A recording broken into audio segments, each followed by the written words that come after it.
Which brings us to Emily Atkin of the New Republic. Emily, first, your response to Scott Pruitt being out, and talk about the scandals that some say took him out. Others say the biggest scandal, of course, is the issue that Kristin Mink is just raising, and that's the rollback of environmental policies like we've never seen in decades. I mean, every single one of your guests so far has been correct. Scott Pruitt's policies were always the biggest scandal, and they'll continue to be, because Scott Pruitt's policies at the EPA rolling back climate change regulations, clean air, clean water regulations, those are the policies of the Republican Party in general. That's why Scott Pruitt was able to survive his scandals for so long, is because when Republicans saw what he was doing or what he was attempting to do, they said, well, I like that. I just don't like this weird fountain pen, $1,500 on 12 fountain pen thing. And my reaction to Scott Pruitt getting fired yesterday was sort of like, what? Because, I mean, at a certain point, Scott Pruitt, to me, and I think a lot of other reporters and people who closely follow this, Scott Pruitt, at a certain point, became the sore that was just never going to heal. I mean, there's one scandal, right? There's 2 scandals. There's 3 scandals. At a certain point, there's 10 scandals, and he's still not getting fired. CNN put together a list of the mounting scandals, Scott Pruitt controversies. There's 29 bullet points on that list. So at a certain point, you just think to yourself, this isn't going to happen. Scott Pruitt's going to be the EPA administrator forever. So I was met with a bit of shock, to be honest.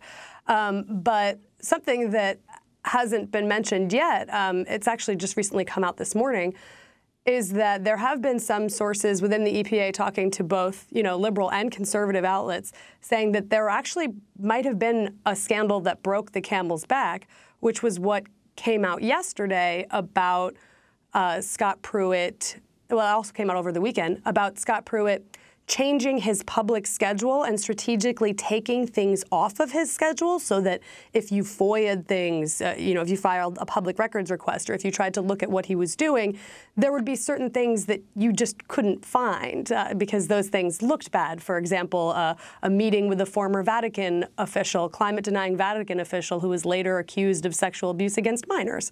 And that's a potential violation of the Federal Records Act that can result in a felony conviction and potentially land Pruitt in jail. I mean, some of these are consequent.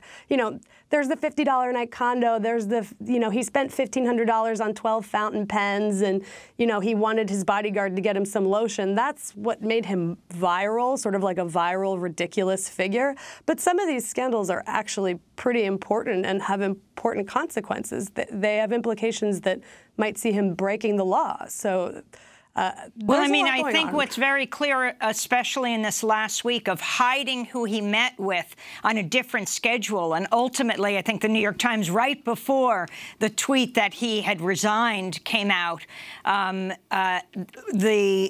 noting that one of his aides was fired because she didn't want to do this, keep this, that it was actually illegal to keep these 2 separate schedules, what is shown to the public and who he was actually meeting with. And of course, those issues are around industry representatives versus, the public.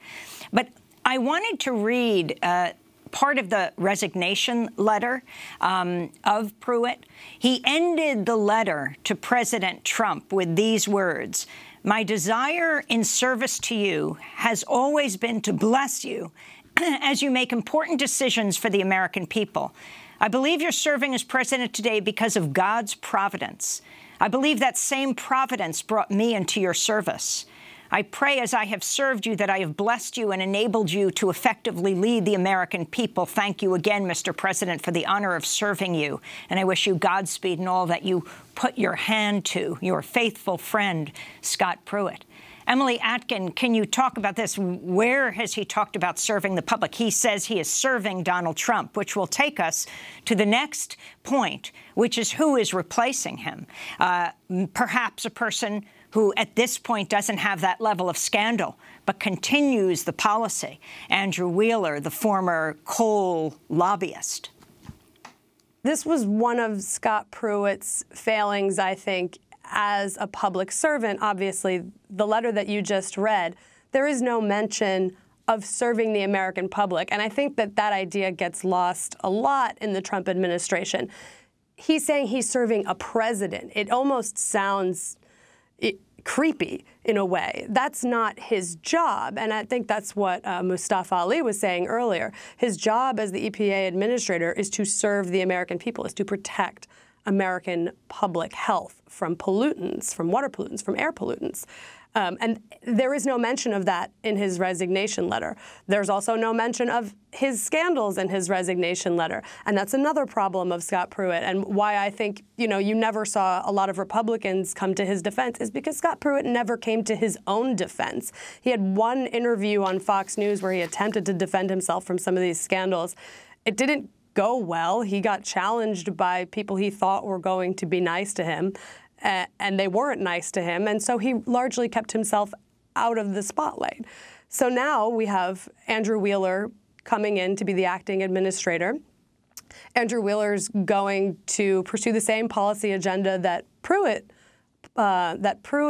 pursued, and I think it's sort of Pruitt was a blessing in disguise for people in the environmental movement because he was so ridiculous, because he said such ridiculous things all the time. People actually started to care about the environmental deregulatory process. Scott Pruitt was, he was a symbol of what was happening. And now with somebody who's a little more low-key, who's a little more boring, to be honest, I mean, these policies aren't sexy to talk about. You want to talk about methane leaks from oil and gas operations. You want to talk about the mechanics of scientific research and how we use it to fight air pollution. You talked about Steve Malloy. I mean, he's a former tobacco lobbyist. These scientific policies are the same ones that the tobacco industry was pushing when they wanted to not be liable for the harm they were causing to human health. But Wheeler is going to be pushing those same things, and he's not going to attract the same zhuzh that Scott Pruitt did. The new EPA chief, Andrew Wheeler, worked for nearly a decade on behalf of fossil fuel companies, including the coal company Murray Energy, and is a senior advisor to Republican Senator James Inhofe, the prominent climate change denier. I want to go to Senator Inhofe of Oklahoma, speaking from the floor of the Senate in February of 2015, the day he infamously brought in that snowball in an attempt to disprove global warming. In case we have forgotten, because we keep hearing that 2014 has been the warmest year on record, I asked the chair, you know what this is? It's a snowball. And that's just from outside here. So it's very, very cold out, very unseasonal. So here, Mr. President, catch this. And he throws the snowball. That's Senator Inhofe, Emily Atkin. Your final response on this, and here you have a man who has not been approved by the Senate. Can he, Andrew Murray, the former chief of staff of Inhofe, Andrew Wheeler of Murray Coal, the former chief of staff of Inhofe, can he actually stay in office to the end of Trump's term without being approved as an interim, as an acting? Absolutely, because he's already been confirmed by the Senate to be the deputy administrator. So whether or not he gets confirmed, he still has basically all the powers of the administrator.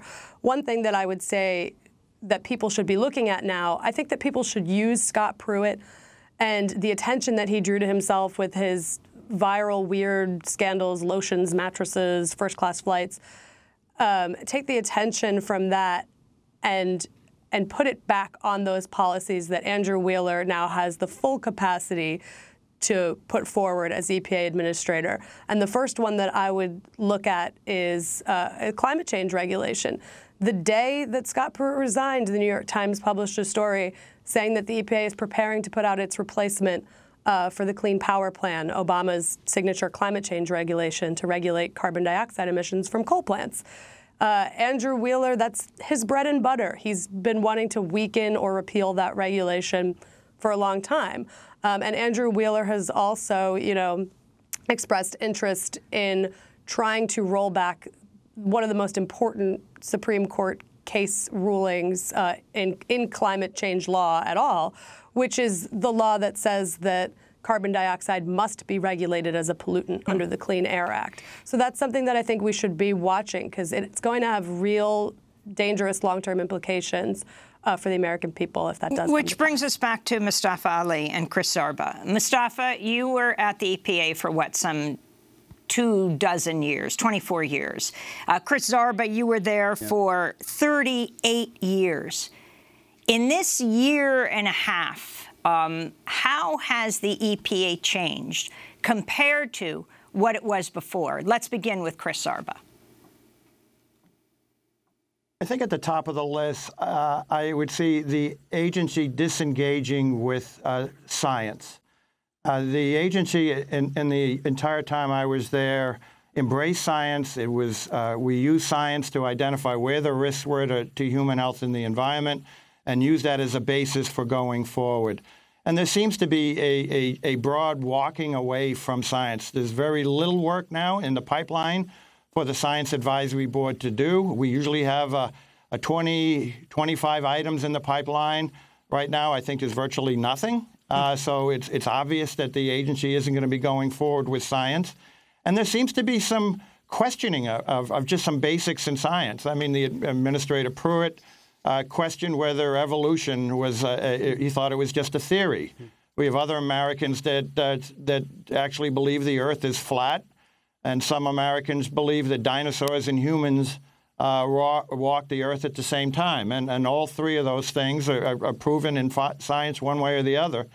And I think walking away from it, it lets people that want to do something, the science tells you what's important and what needs to be addressed.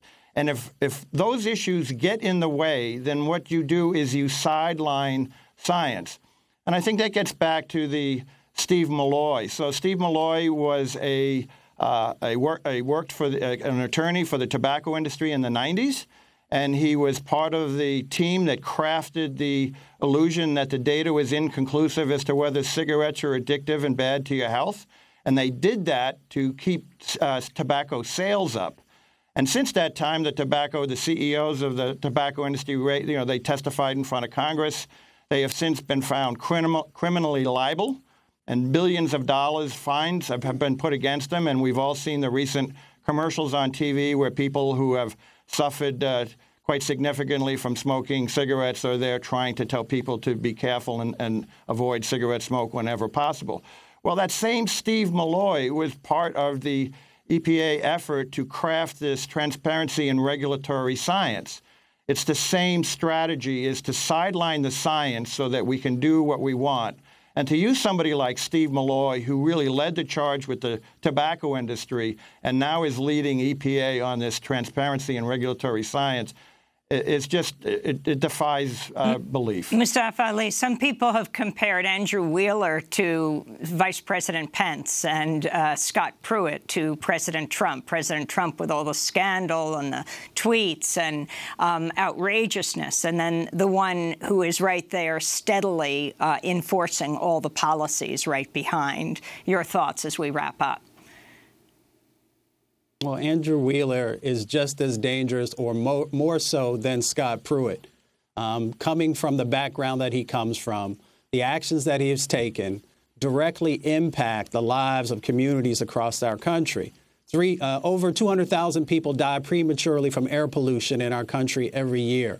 So if you are weakening air protection laws, then you are putting folks in danger. 27 million people have asthma, 7 million children have asthma. So again, these actions that they're moving forward on are dangerous for the American public.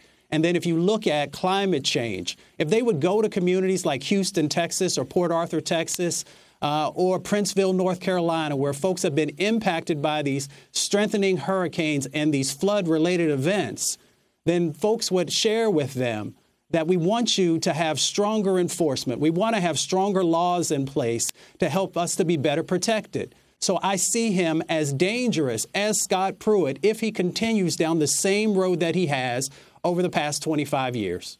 Kristin Mink, my final question is to you. I think the whole country, perhaps the world, wants to know, who do you want to bump into next at lunch? if this was actually effective, obviously I'd love to bump into Donald Trump. But I mean, I think what this really comes down to is if we're looking at who we want to get rid of and who we want in there protecting us, the imperative here is to get to the polls in November.